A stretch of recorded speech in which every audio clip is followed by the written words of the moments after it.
Bismillahirrahmanirrahim. Assalamualaikum warahmatullahi wabarakatuh. Alhamdulillahi rabbil alamin. Wassalatu wassalamu ala ashrafil mursalin Sayyidina Muhammadin wa ala alihi wa sahbihi ajma'in. Allahumma aslih ummata Muhammadin sallallahu alaihi wasallam wa farrij an ummati Muhammadin sallallahu alaihi wasallam warham ummata Muhammadin sallallahu alaihi wasallam wanshur wahfaz wa ayyid nahdatal watani fil alamin bihaqqi Muhammadin sallallahu alaihi wasallam. Faqala Allah ta'ala fi Qur'anil azim, a'udzu billahi minasy syaithanir rajim. Bismillahirrahmanirrahim. Wa ma khalaqtul jinna wal insa illa liya'budun. Ma uridu minhum min rizqin wa ma uridu an yut'imun. Innallaha huwar razzaqu dzul quwwatil matin.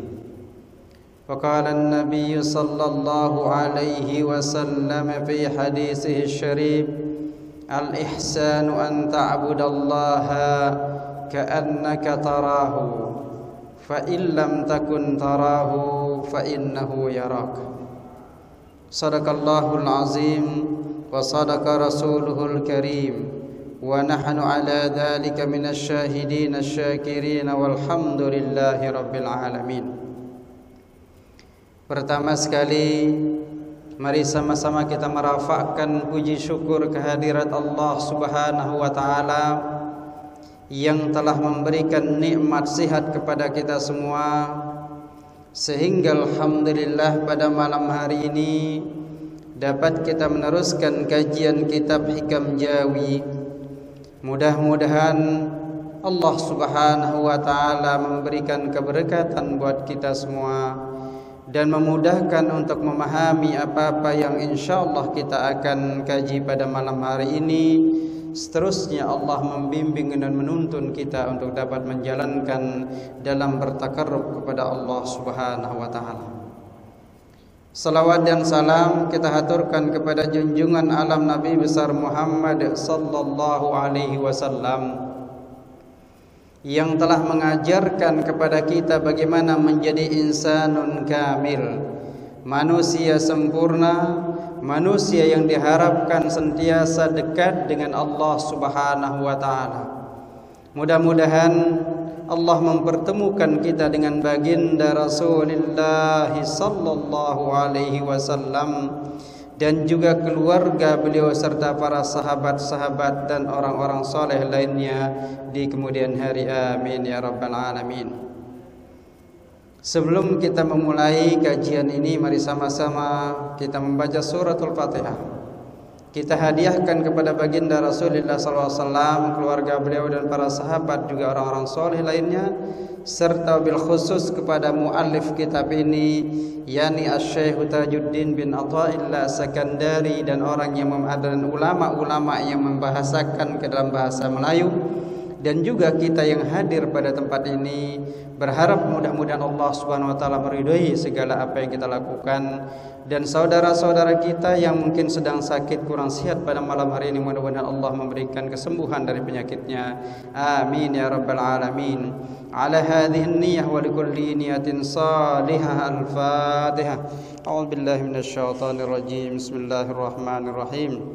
Alhamdulillahi rabbil alamin. Ar-Rahmanir Rahim. Maliki yaumiddin. Iyyaka na'budu wa iyyaka nasta'in. Ihdinas siratal mustaqim. Siratal ladzina an'amta 'alaihim ghairil maghdubi 'alaihim waladdallin. Alhamdulillah.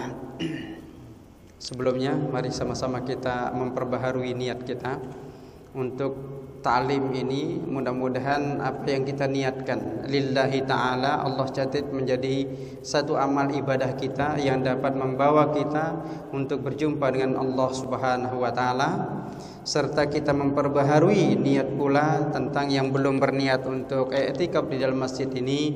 Mari kita sama-sama berniat kepada Allah Subhanahu wa taala. Bismillahirrahmanirrahim. Qala Syekh bin Athaillah As-Sakandari fi kitabih Al-Hikam, talabuka minhu idhamun lahu wa talabuka lahu ghaibatun minka anhu wa talabuka li ghairiha likillati hayaika minhu wa talabuka min ghairihi liwujudi bu'adika an. Ada 4 ungkapan yang dikatakan oleh Syekh Tajuddin bin Athaillah As-Sakandari ini merupakan 4 syarat, 4 poin, 4 hal, 4 perkara yang mesti kita lakukan kalau kita mau dekat dengan Allah Subhanahu wa taala. Setiap kita sebagai manusia yang beriman tentunya ingin sentiasa dekat dengan Allah Subhanahu wa taala. Bahkan di dalam kedekatan itu tidak setakat dekat, kita juga ingin diakui oleh Allah Subhanahu wa taala sebagai hambanya yang dekat, dan kemudian dipopulerkan. Kemudian Allah menginformasikan kepada seluruh malaikat di langit maupun di dunia, dan juga kepada seluruh makhluk-makhluk Allah. Ini keinginan kita. Karena itulah Allah Subhanahu wa taala dalam surah Az-Zariyat ayat 56 hingga 58 berfirman, wa ma khalaqtul jinna wal insa illa liya'budun. Aku tidak menciptakan jin dan manusia melainkan untuk beribadah kepadaku. Ibadah ini merupakan media at-taqarrub, media kita untuk jauh lebih dekat dengan Allah Subhanahu wa taala. Artinya, kalau kita tidak beribadah, berarti kita at-taba'ud anillahi subhanahu wa ta'ala. Kita menjauh dari Allah Subhanahu wa ta'ala. Dengan ibadah kita at-taqarrub, mendekat dengan Allah Subhanahu wa ta'ala. Ma uridu minhum mir rizqin, kata Allah, aku tidak ingin dari mereka yang aku ciptakan ini, jin dan manusia, mir rizqin, satu rizki. Aku tidak ingin rizki dari mereka. Wa ma uridu ayyutaimun, aku tidak ingin pula mereka memberikan makanan kepadaku. Kan di dalam agama lain ada yang memberikan makanan ke Tuhan, ya kan? Islam tidak. Kitalah yang diberikan makanan oleh Allah Subhanahu wa taala. Kitalah yang diberikan rizki oleh Allah Subhanahu wa taala, bukan kita memberikan. Innallaha, mengapa demikian? Karena sesungguhnya Allah Subhanahu wa taala huwar razzaqu dzul quwwatil matin. Karena sesungguhnya Allah Subhanahu wa taala itu adalah sang pemberi rizki, memiliki kekuatan yang sangat dahsyat. Jadi kalau dilihat dari ayat ini, bahwa tujuan kita diciptakan Allah Subhanahu wa taala tiada lain melainkan untuk beribadah kepadanya, dan ibadah ini bukan untuk Allah. Maknanya itu adalah kembali kepada kita. Al-muta'abbid itu al-abid, siapa yang mencipta, yang menyembah, itulah kembali hasil ibadahnya kepada kita, bukan untuk Allah. Dan ini Allah tegaskan bahwa bukan untuk aku engkau beribadah, tapi kembali untuk dirimu wahai hambaku. Jadi ibadah ini merupakan media untuk kita sampai dekat dengan Allah Subhanahu wa taala. Bagaimana kita menjadi dekat? Maka dikatakan dengan potongan ketiga dari persoalan atau soalan yang ditanyakan oleh malaikat Jibril kepada Nabi kita, Nabi besar Muhammad sallallahu alaihi wasallam. Antara soalan yang terakhir itu adalah akhbirni anil ihsan. beritakan saya wahai Muhammad apa itu ihsan. Maka baginda Rasulullah sallallahu alaihi wasallam mengatakan bahwa al-ihsan an ta'budallaha ka'annaka tarahu fa illam takun tarahu fa innahu yaraka. Engkau atau kalian menyembah Allah seolah-olah kalian melihat Allah Subhanahu wa taala. Tetapi kalau kalian tidak mampu sampai ke tingkatan melihat Allah, maka yakinlah bahwa Allah itu pasti melihat apa yang kita lakukan. Nah, ini merupakan media itu. Kalau demikian, media pendekatan kita melalui ibadah ini, Syekh Tajuddin bin Athaillah Sakandari mengatakan ada 4 peluangnya, 4 syaratnya, 4 perkara yang mesti kita lalui dalam mendekatkan diri pada Allah Subhanahu wa taala. Yang pertama sekali adalah talabuka minhu ithamun lahu. Tuntutmu daripada Allah Subhanahu wa taala adalah terhadap segala sesuatu seolah-olah engkau mengatakan bahwa Allah Subhanahu wa taala lalai daripada apa-apa yang telah dijanjikan kepadamu. Apa maknanya? Tuntutmu, permintaanmu kepada Allah Subhanahu wa taala terhadap apa yang terjadi kepada dirimu seolah-olah engkau mengatakan, ya Allah, engkau lalai dari memberikan rizki kepadaku. Sehingga kita minta rizki yang banyak kepada Allah dengan bentuk kerja. Kita lupa akan sang pemberi rizki. Kita lupa Allah war-razzaqu dzul quwwatil matin.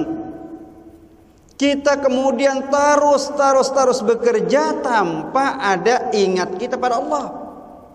Pekerjaan yang kita lakukan semata-mata karena lid dunya, laisa lil ibadah. Nah, jadi kata Syekh Tajuddin mengatakan tidak seperti ini. Kalau engkau mau jadi orang dekat kepada Allah, maka apa sahaja yang kalian lakukan, ingatlah bahwa karena Allah kalian hidup, karena Allah kalian mati, karena Allah kalian bernafas, karena Allah pula rizki itu kalian perolehi.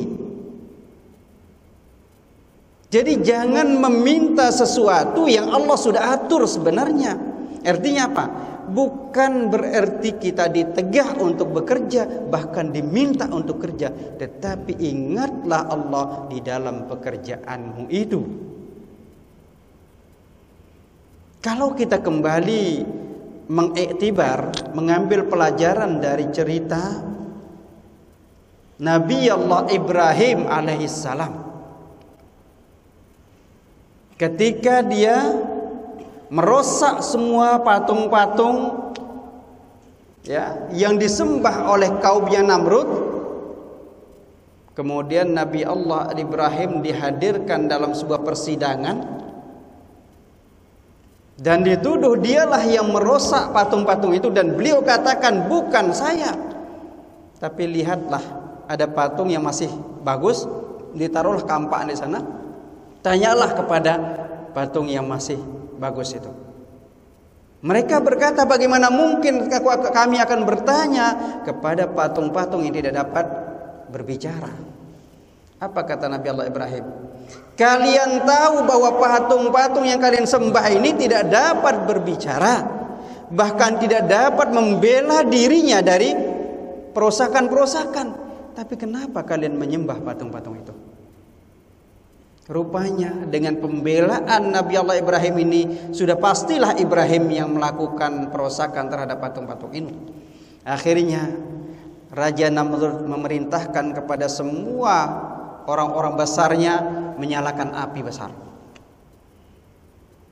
Dinyalakan api besar, sudah terlihat begitu menyala apinya luar biasa. Tidak mampulah Nabi Ibrahim dilemparkan ke dalam api, maka dia menggunakan manjanik. Manjanik itu sebuah alat ya pelontaran. Kalau kita mau melihat di film-film ada bom tuh dilontar menggunakan manjanik. Ditaruh Nabi Ibrahim di ujungnya, terus pergilah Nabi Ibrahim ke dalam api. Apa yang terjadi? Bukan yang tadi yang kita ceritakan terjadi. Yang akan kita ceritakan adalah sesuatu yang terjadi pada Nabi Allah Ibrahim ketika di dalam api. Nabi Allah Ibrahim dapat saja dia minta, "Ya Allah, selamatkan aku dari mereka ini." Mestinya Nabi Allah Ibrahim minta kepada Allah, "Ya Allah, selamatkan aku." Tapi Nabi Ibrahim la yatlub. Dia tidak minta diselamatkan oleh Allah. Hanya Nabi Allah Ibrahim mengatakan, "Hasbiyallahu wa ni'mal wakil, ni'mal maula wa ni'man nasir." Apa maknanya? Semua yang terjadi ini ya Allah karena Engkau yang inginkan terjadi. Maka aku tidak pantas meminta sesuatu yang Engkau inginkan. Itu ya pelajarannya. Pelajaran yang paling luar biasa di sini. Karena Engkaulah yang menyebabkan Raja Namrus membunuh saya melalui api ini. Maka aku tidak pantas meminta kepadamu ya Allah untuk Engkau larang Namrus melakukan ini. Hasbiyallah wa ni'mal wakil, ni'mal maula wa ni'man nasir. Inilah terus yang diucapkan Nabi Allah Ibrahim. Dan dia tidak minta untuk dipadamkan api, tidak. Yang terjadi Nabi Allah Ibrahim kemudian terselamatkan. Qul ya narukuni bardan wa salaman ala Ibrahim. Katakan wahai api, nar bardan, jadilah engkau dingin, tidak membakar. Wasalaman, berikan keselamatan kepada Nabi Ibrahim. Tuh, Allah yang menginginkan itu. Jadi apapun yang kita kerjakan, maka mestilah sandarkan kepada yang memiliki. Allah war-Razzaq dzul quwwatil matin. Tak ada lagi yang lain. Tak pantas rasanya kita mengatakan, "Ya Allah, kenapa Engkau berikan aku ini?" Padahal Allah sudah memberikan itu kepada kita. Bersyukurlah kita sekarang yang masih dapat duduk dengan baik di dalam masjid ini.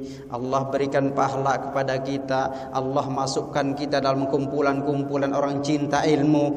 Allah masukkan kita dalam taman-taman surga. Banyak saudara kita yang tidak dapat hadir di sini. Bukan tidak dapat karena tidak mampu mendrive keretanya, tidak. Karena Allah tidak memanggil dia untuk datang di Masjid Bolkiah ini. Yang terpanggil dia datang ke sini. Allah berikan pahala. Maka bersyukurlah dengan apa yang terjadi pada diri kita. Jangan fokus mencari dunia, kemudian akhiratnya kita lupakan. Carilah dunia sebanyak mungkin, diingatlah Allah ketika sudah mendapatkan, dan dalam proses pencarian itu bawalah Allah dalam melakukan aktivitas itu. Itu makna yang diinginkan oleh Syekh Tajuddin bin Atha'illah As-Sakandari. Dan beliau katakan kemudian dilanjutannya, la yakun talabuka tasabbuban ilal ata' minhu. Perhatikan. Bukanlah karena permintaanmu itu Allah kemudian memberikan rizkimu, tidak. Karena keikhlasanmu beribadah kepada Allah, keikhlasanmu melakukan aktiviti itu Allah berikan. Bukan karena permintaan kita, tapi keikhlasan di dalam melakukan. Fayaqillu fahmuka anhu. Cuma salahnya kita tidak memahami yang sebenarnya apa yang terjadi. Kita merasa kena doa kita, tidak. Karena perbuatan keikhlasan kita yang melakukan itu, doa ini merupakan media bantu. Maka doa itu memiliki fungsi diantaranya adalah jalbul barakah fima nazala. Doa itu fungsinya adalah memberikan keberkatan terhadap apa-apa yang Allah sudah turunkan, sudah berikan kepada kita. Rizki yang sedikit kita syukuri, kita berdoa pada Allah, Allah berikan keberkatan. Dan jalbul manafi fi ma lam yanzul. Allah juga memberikan manfaat dari doa, sesuatu yang belum diturunkan dipercepat, tetapi bukan karena doa tapi karena usaha yang begitu kuatnya kepada kita. Di dalam doa itu ada usaha kita. Bukankah ketika kita mengangkat tangan untuk berdoa itulah usaha? Bukankah ketika kita membuka mulut kita dengan hati yang ikhlas adalah usaha? Jadi semua proses ini adalah usaha. Sertakan Allah di dalam proses itu semua. Maka ada 3 hal yang perlu dipahami dalam konsep pencarian kita kepada Allah SWT. Yang pertama, mencari rezeki itu mestilah yang halal. Mencari rezeki mestilah yang halal, bukan yang haram, bukan yang syubhat.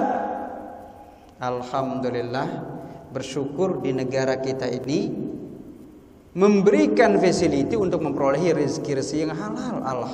Alhamdulillah. Tidak banyak hal-hal yang syubhat atau yang haram media-media itu. Alhamdulillah. Ini perlu disyukuri.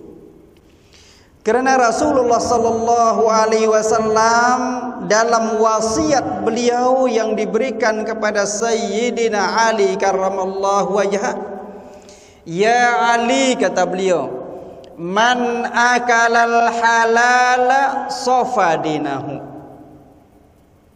Siapa yang makan dan minum yang halal-halal, maka agama akan menjadi bersih, agama yang dia miliki. Jadi kalau kita makan makanan halal, halal itu maknanya halal zatnya itu halal makanan. Oke. Kedua, halal cara memperolehinya. Kadang-kadang halal ya, ini makan nasi halal. Tetapi cara memperolehi makanan nasi ini dengan mencuri kan haram. Halal jua ya, cara memakannya. Bagaimana cara memakan yang halal? Ada nasi kita 1 piring. So cara yang halal bagaimana? Samillah qablal akal. Bismillahirrahmanirrahim, berdoalah sebelum makan. Ini menyebabkan makanan itu menjadi barokah. Waddu'a ba'dal akal, baca doa setelah makan. Wat tawassut indal akal, dan sederhana ketika makan. Ini namanya cara yang halal. Pertama, baca bismillah. Ketika makan itu sederhana, jangan terlampau. Sudah kenyang masih taruh saja makan, ini namanya terlampau. Kalau sudah kenyang, stop. Bahkan baginda Rasulullah SAW mengatakan, kita ini adalah kaum kumpulan orang-orang yang tidak makan kecuali lapar dan berhenti sebelum kenyang. Kira-kira kita bagaimana? Ya. Makan sebelum lapar, tidak berhenti sebelum kenyang. Nah, coba kita rubah. Nah, masuk halal tadi itu. Waraqqa qalbahu. Manfaat makanan halal kedua, pertama tadi membersihkan agama. Yang kedua, melembutkan hati. Jadi makanan halal dapat melembutkan hati kita yang keras. Ingat, hati ini dapat menjadi keras, lebih keras dari batu. Tapi dengan makanan dan minuman yang halal, raqqa qalbahu. Walam yakun lida'watihi hijabun. Ini yang ketiga, manfaat makanan halal. Tolong dihafaz. Yang pertama, membersihkan agama.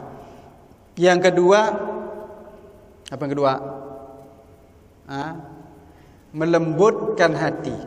Yang ketiga, doa kita tidak dihalangi untuk diterima. Artinya, doa yang kita panjatkan setelah kita makan dan minuman yang halal, lam turaddu, tidak akan ditolak oleh Allah SWT. Allah akan kabul dia. Ini manfaat makanan halal. Namun makanan haram manfaatnya apa? Mudarat, bukan manfaat. Mudaratnya adalah man akalal harama mata qalbahu. Allahu akbar, na'udzubillah min dzalik.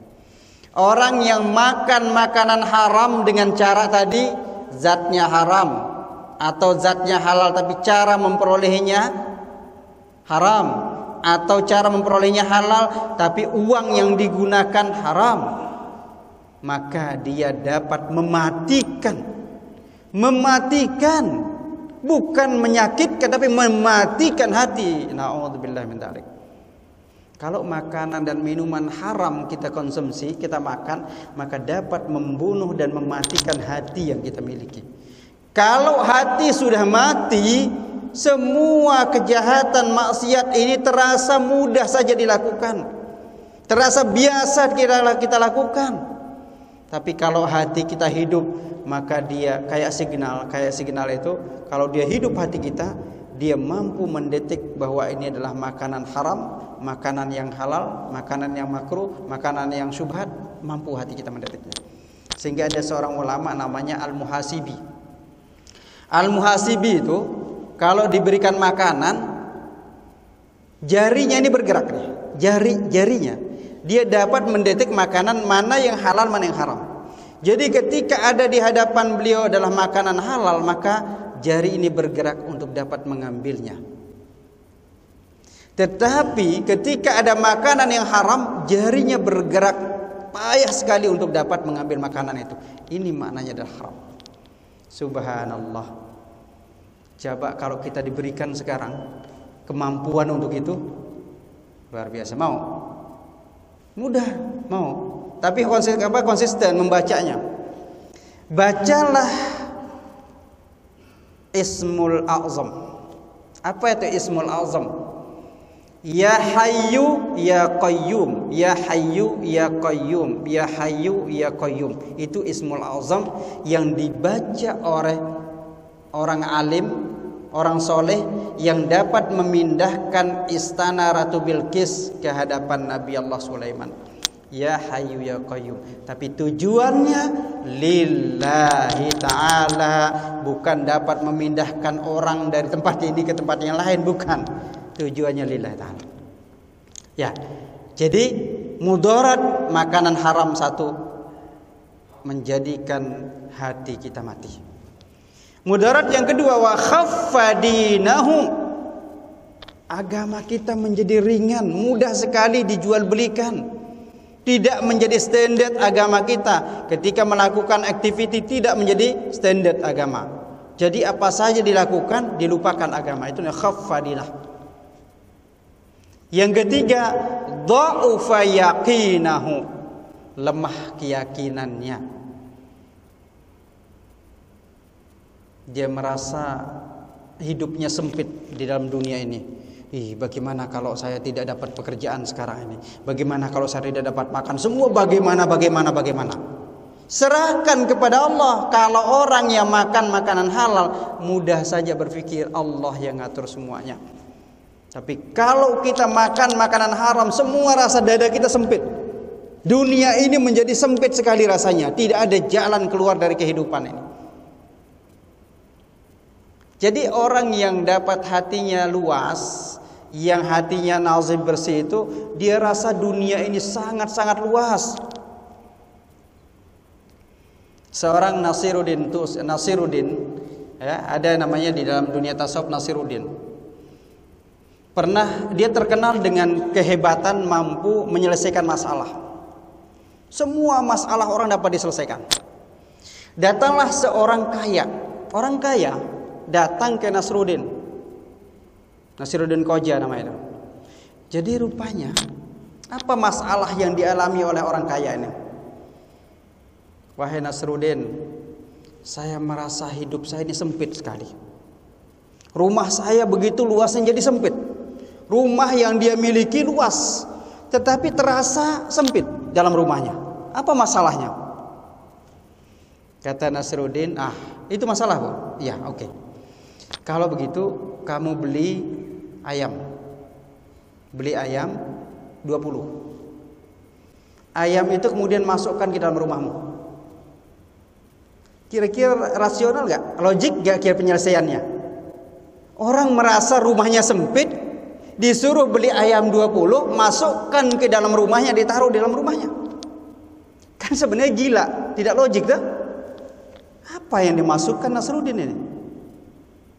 Dia datang lagi ke Nasruddin. Setelah 1 minggu, dia semakin merasa sempit rumahnya, semakin tidak nyaman di dalam rumahnya.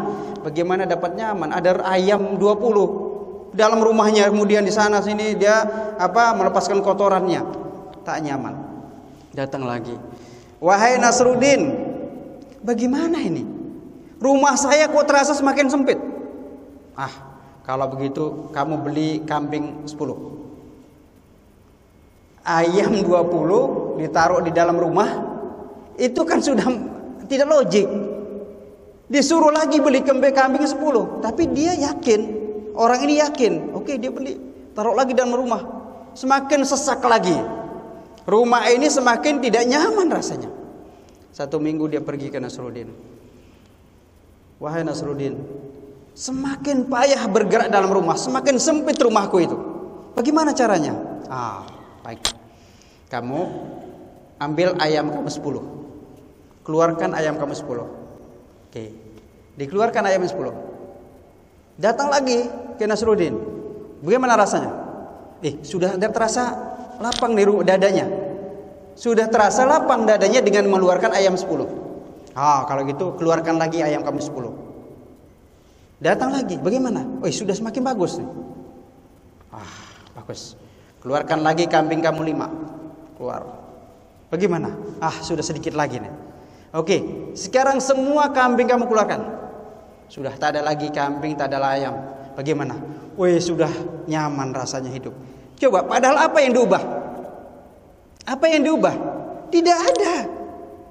Cuma rupanya yang diubah itu perasaan hatinya.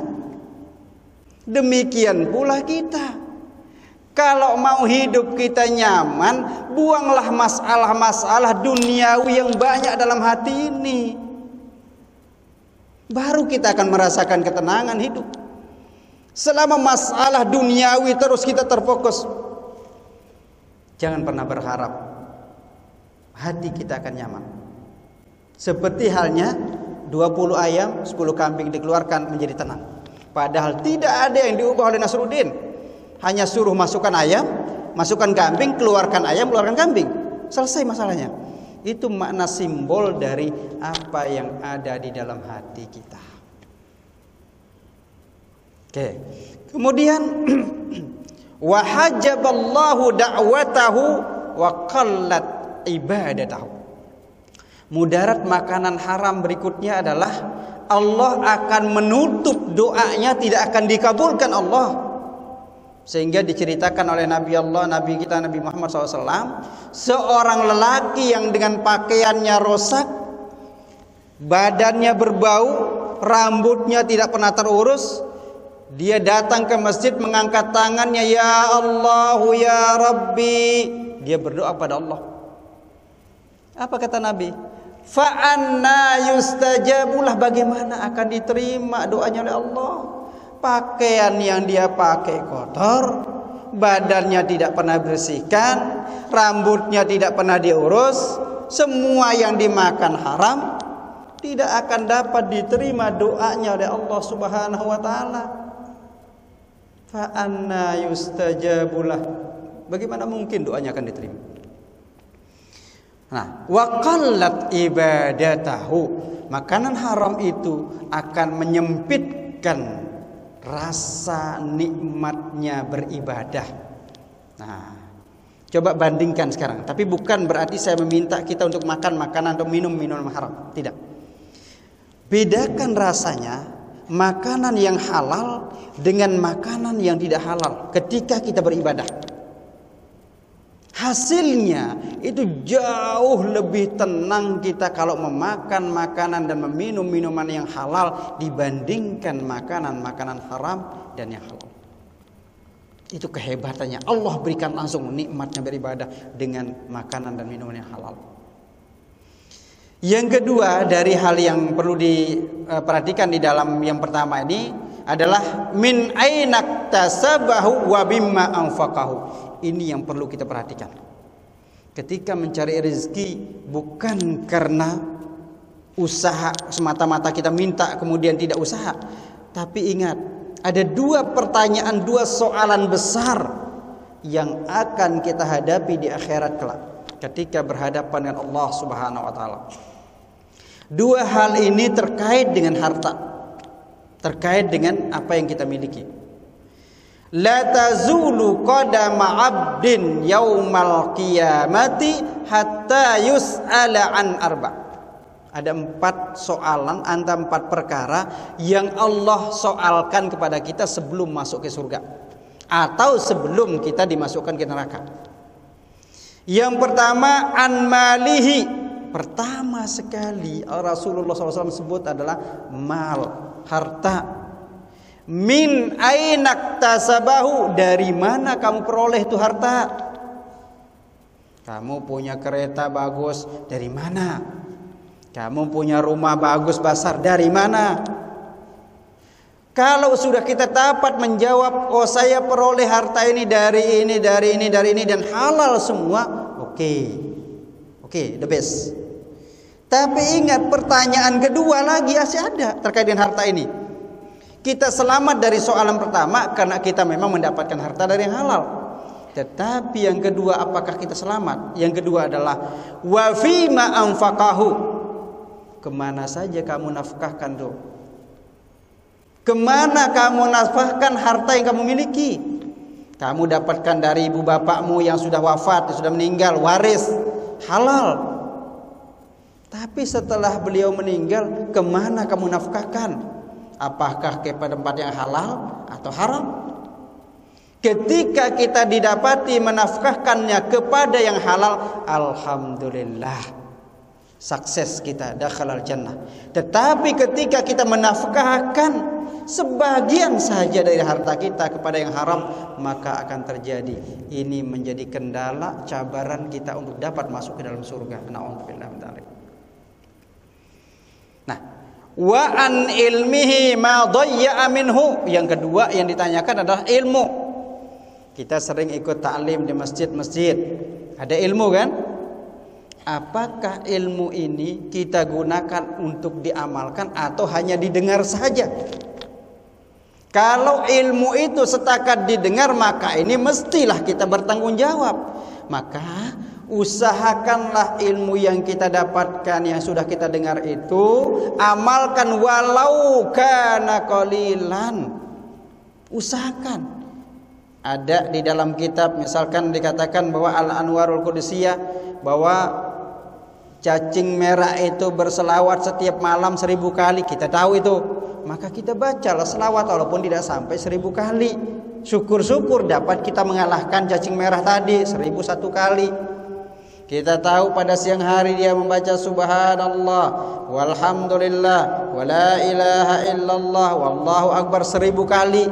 Kita sudah tahu, maka bacalah itu 1000 kali kalau kita mampu. Kalau tidak, yang penting kita sudah baca. Itu namanya sudah mengamalkan ilmunya. Jangan tidak sama sekali. Kemudian yang kedua, yang menjadi soalan kalau kita mau takarrub dengan Allah, yang pertama saya kuatkan dulu, jangan karena permintaan kita itu setakat hanya bekerja duniawi tanpa mencoba mengkaitkan dengan ukhrawi. Itu pertama. Kalau kita mau dekat, maka semua aktiviti kita labelkan di sana lillahi ta'ala. Apa saja yang kita lakukan, labelkan di sana. Yang kedua adalah wa talabuka lahu ghaibatun minka anhu. Dan tuntutmu baginya itu sebagai tanda gaibmu daripadanya. Apa artinya? Kita tahu bahwa Allah itu hampir dekat dengan kita. Bahkan katanya lebih dekat dengan urat leher kita ini, Allah. Tapi kita masih mencari. Kita cari Allah kemana-mana. Kita belum merasakan bahwa Allah dekat hampir dengan kita. Jadi yang paling penting bagaimana kita merasakan Allah tuh hampir dengan kita. Mestilah wa idza sa'alaka ibadi anni fa inni qarib ujibu da'watad da'i idza da'an falyastajibu li wal yu'minu bi la'allahum yarshudun. Nih. Jadi kita mesti rasakan Allah itu dekat dengan kita. Kalau yang pertama sudah kita libatkan Allah dalam pekerjaan kita, maka yang kedua ini secara automatically kita sudah rasakan Allah mengawasi kita. Apapun yang kita lakukan, rasakan bahwa Allah sangat dekat dengan kita. Kalau itu sudah menjadi perasaan kita Allah dekat dengan kita, insya Allah apa yang kita lakukan, apa yang kita amalkan, apa yang kita yakini, Allah akan membantu kita untuk menjadi orang-orang terbaik di sisinya, insya Allah. Jadi ada dua lagi, tapi belum sempat ini. Nanti insya Allah, mudah-mudahan Allah berikan kesehatan kepada kita. Insya Allah kita akan lanjutkan pada minggu hadapan. Dan jangan ada yang berhalangan, datang semua sehingga empat-empatnya dapat. Kalau sudah dua, masih dua lagi. Kalau dua tidak dilengkapi, maka belum lengkap. Jadi belum lengkap. Karena itu mari kita berdoa pada Allah Subhanahu wa taala. Allahumma ya Allah ya Rahmanir Rahim. Allahumma shalli ala sayyidina Muhammad wa ala ali sayyidina Muhammad. Allahumma ij'alna min ibadikas salihin waj'alna min ibadikas salihin waj'alna min ibadikal mukhlisin al mahfuzin wal khawasil arifin al muqarrabin. إنك يا رب العالمين ربنا آتنا في الدنيا حسنة وفي الآخرة حسنة وقنا عذاب النار ربنا آتنا من لدنك رحمة وهيئ لنا من أمرنا رشدا وصلى الله على سيدنا محمد وعلى آله وصحبه وسلم سبحان ربك رب العزة عما يصفون وسلام على المرسلين والحمد لله رب العالمين الفاتحة. Assalamualaikum warahmatullahi wabarakatuh.